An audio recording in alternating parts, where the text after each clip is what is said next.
Okay, here's a game that I played against a human opponent this time, and I was black. The time control was 4 minutes with 5 seconds on each move, so it was a blitz game.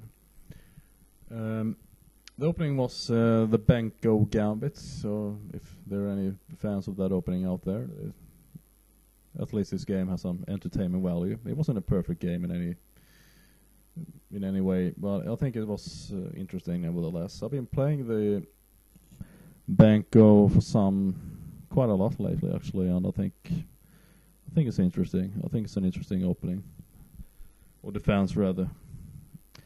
So c4, c5, and this is basically where it starts. Of course, the idea it only works if white actually takes the pawn. No, sorry, if he doesn't take the pawn and plays d5 like my opponent did. And this is the move, b5. And here, after c takes b5, black plays a6. And after, let's take a look at the opening, the main move here.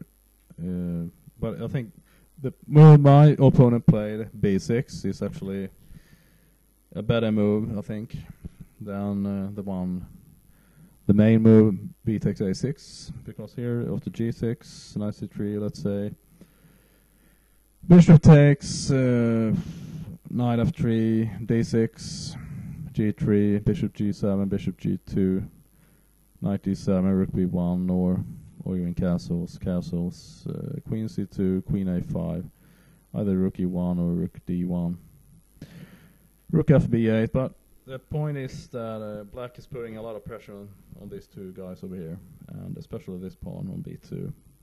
First there's the bishop on g7, and then the rook on b8, and so there's a lot of stuff going on, and I think white is hoping to start pushing his a pawn, and trade things off, and then if that would ever happen, then I think black would have a hard time. But of course, black is trying his best not to allow that to happen. So, but that didn't happen in this game. So after let's say a6, he played b6. We were looking at the move b takes a6, but he played b6. I played g6. It is also possible to take the pawn immediately. There's nothing wrong with that, but I played g6. It is also possible to play d6. So there are many moves. Knight c3, queen takes. You might just as well take that pawn. I mean, you're not wasting any time. And after queen takes c4, you can still play d6, because d6 you have to play it anyway. Bishop d3, bishop to g7, knight f3, castles, bishop g4. It's not actually part of opening theory. Black is supposed to play the knight to d7, but I played bishop g4 because I wanted to get that bishop out. It was also, well, it was my second last piece to be developed, and I'm pinning the knight. But the point is that I want to put my knight on d7 only after I move this bishop somewhere. And in this case, the only square to g4.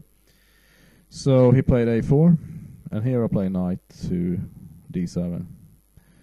Bishop e2, just getting rid of that pin, but of course he could have played h3, and I was fully aware of that. I was prepared to give up my bishop for the knight, because I think the knights are more important in this type of position than the bishops, at least the light square bishops. So he went back, bishop e2, rook f to b8. So in the start of this video, I was showing the pressure that black was putting on these two pawns, but now white has pushed his pawn to a4, and he can also, for example, if I think a5 would obviously be a mistake, because after a5 he can play knight to b5, bishop to b5, or whatever. He played knight d2, bishop takes, queen takes, knight to e8. He played a5. I played queen c7. Queen c7. Okay, stuff happens in blitz games, but queen c7 was actually an inaccuracy because I should have played queen b7 instead over here. I immediately saw that. The point is that after queen c7, I can't develop this knight over here anywhere. And now after knight c4, I have to play queen b7 anyway, so I could have played that first instead of queen c7 because I wanted to play after f4, as in the game. I wanted to play knight c4, sorry, knight c7. But obviously, a couple of moves ago, I couldn't do that because my queen was on c7 instead. Knight a4, rook to e8, obviously, because it's threatening to put either of these knights on the move b6. I just took back with the other knight, and now rook a to d8. I want to trade off my knight for his. And he went back, and I also went back, and now rook a3, rook b8, and now he comes back. So he makes life a lot easier for me, and now I'm also winning the pawn on b6. I just took back. And now e5. Well, it's not losing a pawn anywhere because after takes, his idea is to take back on c5, and I didn't take actually the pawn, the bishop on c5. Instead, I took the pawn on b2. A better choice, I think, because, well, what else? I mean, but he can also win this pawn over here.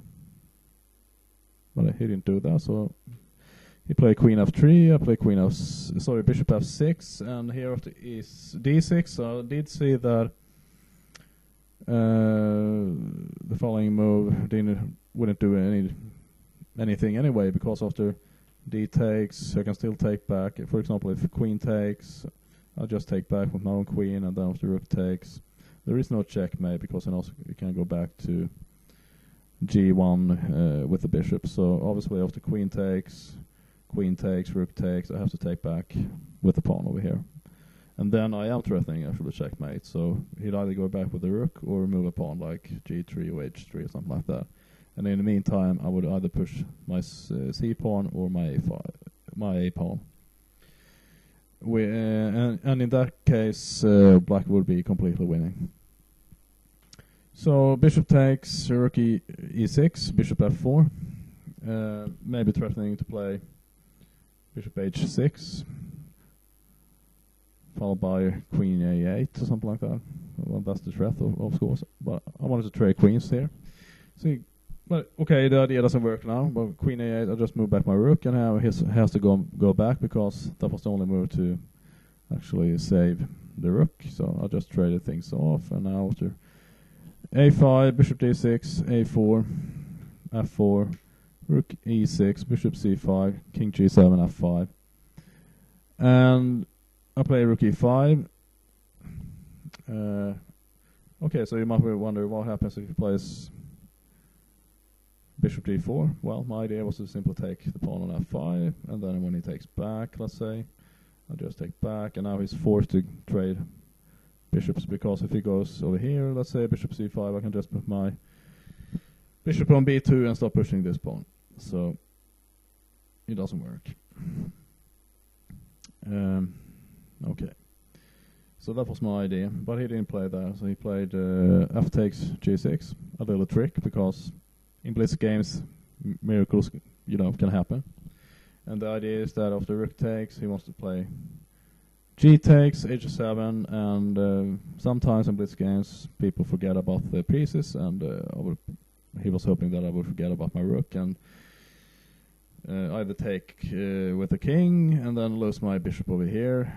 Okay, black is probably winning anyway, but and then perhaps he was hoping that I'll play something like, let's say, king g6, and he would sacrifice his rook, and then, for example, if I take the rook, then he just makes a queen. But of course none of those things happened, so I played rook h5 after g takes h7, stopping the pawn and protecting my bishop.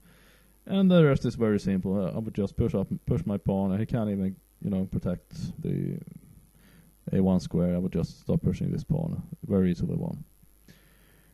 Okay, this was a game that I played, a Benko gambit game, and I was looking at the move instead of b6 as played in this game.